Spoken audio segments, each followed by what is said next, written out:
Hey guys, I'm Dimension Jumper, and today I'll be ranking all of the Prankster Comets from Super Mario Galaxy 1 and 2 from worst to best. Now, the Prankster Comets are these small challenges that both Galaxy games give you, and they range from collecting a certain amount of purple coins, sometimes those coins or those comets will give you a certain amount of time, it really depends on the galaxy that you're in. There are ones that you have to fight against, or race against, I should say, against a cosmic clone of yourself. And there are a variety of other ones that you get to play in terms of like you get to experience throughout both Galaxy games. And today I'll be ranking all the different kinds of Prankster Comets that you can experience throughout both Galaxy games from my least favourite to my favourite. So for number 9, being the worst, are the green comets. Now these you can only achieve or you can only gain or experience once you've collected all the other 120 stars. So once you've collected the last regular star or once you've collected the last comet star, you can then you have to go back to the final boss and beat back the final Bowser fight, and then you can unlock them. The reason why they're this low on this list and why they're at the very bottom is that every single galaxy you go to all have a green star. And when I mean every galaxy, I mean every galaxy. I'm probably going to be showing the world maps right now on screen, and there's 120, or I think 119 or 18, about roughly 119 or to 120 green stars. And I think what makes this the worst is that you have to go through the entire game again, basically just going from World 1 all the way to the Special World. And at least with Galaxy 1, in that game, you got to play the game again, but as Luigi. But with the Green Comets, it is really annoying, and what makes them a lot more annoying, apart from having to go through every single world again, is that each of the green stars are hidden. So that means you have to go through a particular mission. I think some of the green stars are in the same mission, but not all of them. But if you want to go into or find a particular green star, you have to go into that particular mission, look through the cutscene and see if it is being shown. If it's not shown, you have to go through a particular level or particular part of the level, try and find the green star, and then collect the green star. And then if you do that with every single galaxy, with every single mission that has a green star comet, and yeah, it's just so annoying. So yeah, for number 8 is the Romp Comet. Now this comet is basically, it gives you a certain amount of time to defeat a certain amount of enemies. And what makes this star kind of annoying is that if you fail a particular one, you have to restart the whole thing. And I think you are given some reasonable time, so it is possible to do these comet stars, but I'm not a huge fan of this particular one because it's just, again, I said in a lot of other videos, you are rushed, and I'm not a huge fan of being rushed, especially when it comes to games that do stuff like this. At least in some of the levels that do this one, you are given some power-ups. Like I think in one of the galaxies, I think the Shiverburn Galaxy, you are given a rainbow invincibility star. So at least with that level, you are able to rush through that particular level quite easily. But overall, the Romp Comet isn't the best. It's not really fun. So yeah, for number 7 is the Purple Comet. Now this one basically, with all the galaxies that use it, basically you have to collect a certain amount of purple coins, and it's always 100 coins. But with some of the galaxies, it's you have to collect 100 specifically, because there's like 100 exactly, or just collect 100, and there might be like 110 or 120 purple coins within a particular level. It really depends on which galaxy you play in that has them.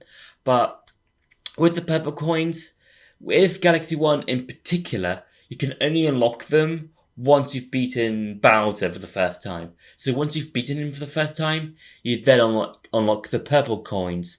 And what makes these irritating is that with Galaxy 1, you can only unlock them once you've beaten the final boss for the first time. And then with Galaxy 2, they do bring them back, but some of them, with the purple coin comet as a whole, some of them are timed, which is quite even, which is basically quite annoying. But also, for some of the levels, you had to get exactly every single purple coin, and some of the levels are on auto scrollers, so even if you miss one or two, you have to restart the whole level again, and that is really, really annoying, and it's not really fun. So yeah. For number 6 is the Double Time Comet. Now this particular comet is basically what it does is it speeds up all the platforms quite a bit, and yeah, this is similar to another comet, which I'll talk about later in this video.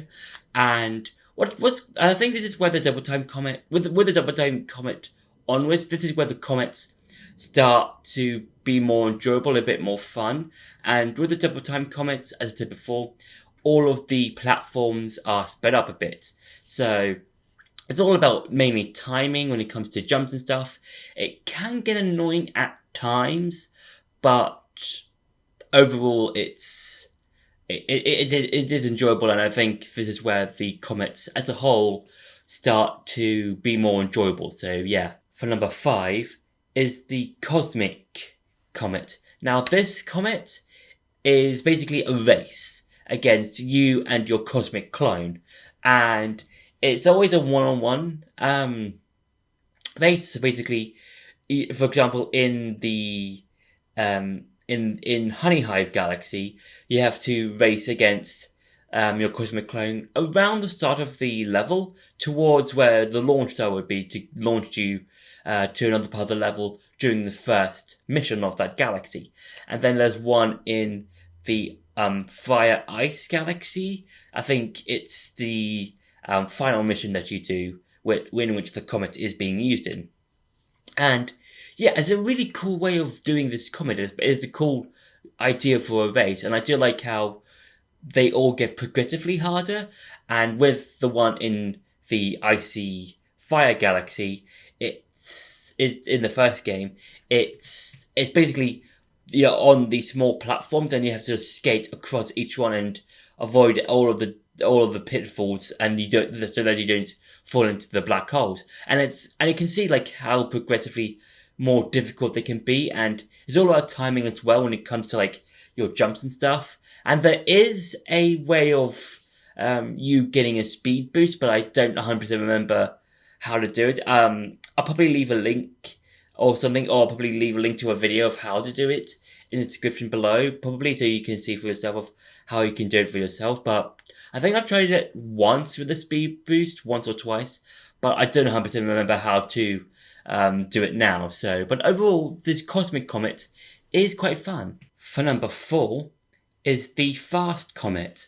Now, this comet is similar to the Double Time Comet, but instead of the platforms going at a faster speed, it's all of the enemies. And I think a good example is in the Cyclone. It's in the Cyclone Galaxy in Galaxy 2, as well as it being a secret level in or one of the levels in Beach Ball Galaxy in the first game, in which that if you do the Fast Comet for that particular level or particular part of the level, everything is fast. So the thwomps, as well as the giant blocks. I don't 100% remember the name of at the moment.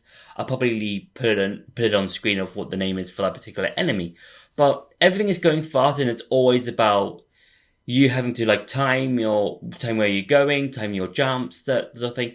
It's basically kind of like the double time comets, where you have to time everything, where your jumps are going to be, making sure that you try and land on platforms while trying to avoid all the thwomps and stuff.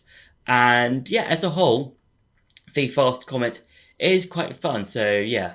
For number 3 is the Cosmic Clone Galaxy. No, not the Cosmic Clone Galaxy. It's the Cosmic Clone Comet. And with this one, it's kind of similar to the Cosmic Comet, but instead of you racing against one cosmic clone, you basically have a whole bunch of cosmic clones following you, and all you have to do is basically do a particular part of the level, do a particular part of the level, but trying to avoid all the cosmic clones, because you'll have about 7 or 8 of them appearing, and they will get in your way, and the way they do that is that they will follow you from behind. So at a particular point, I think a good example is in the last galaxy in the special world of Galaxy 2, where you have to whenever you shake or do a spin, the tiles will switch, and with that one, all the cosmic clones will follow you, and a lot of those jumps can be tight, because you have to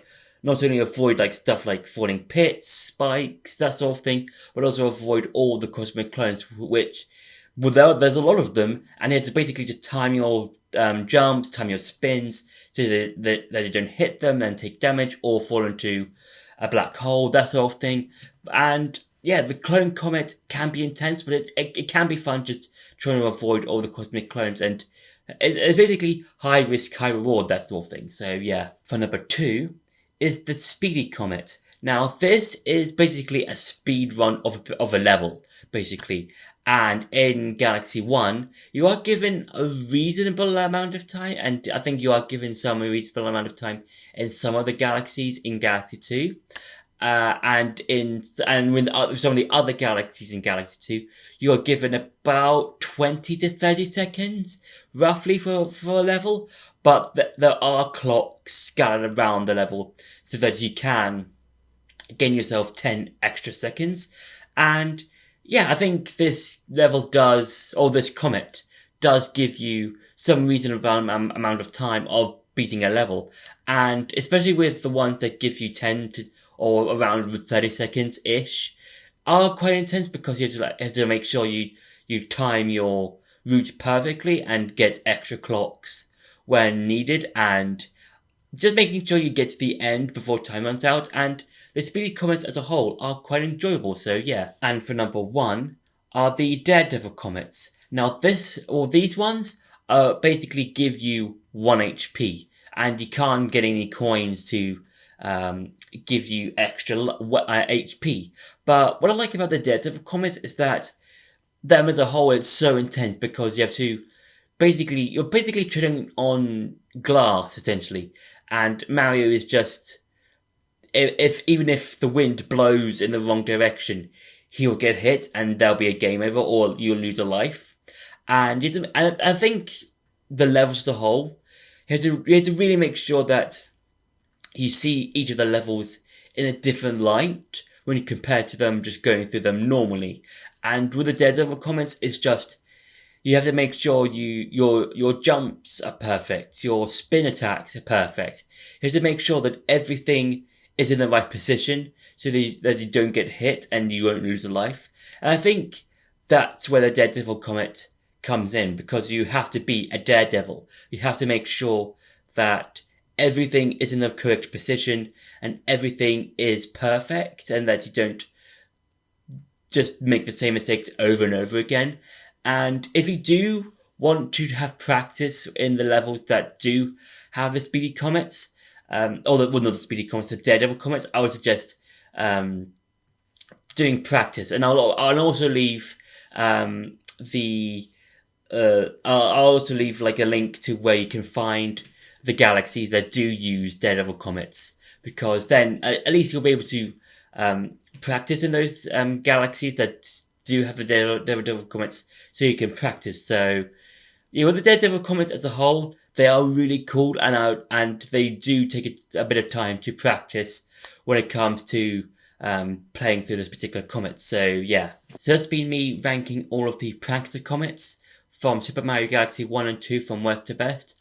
I hope you enjoyed this video. Don't forget to like, share, and subscribe. And until the next video.